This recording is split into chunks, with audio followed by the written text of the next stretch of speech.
فمن شرح الله صدره للإسلام فهو على نور من ربه فويل للقاسية قلوبهم من ذكر الله أولئك في ضلال مبين. الله نزل أحسن الحديث كتابا متشابها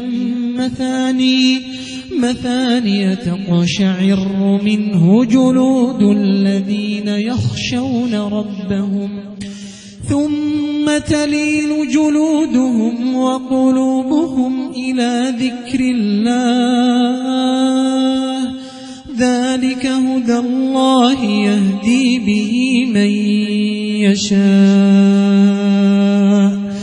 ومن يضلل الله فما له من هاد.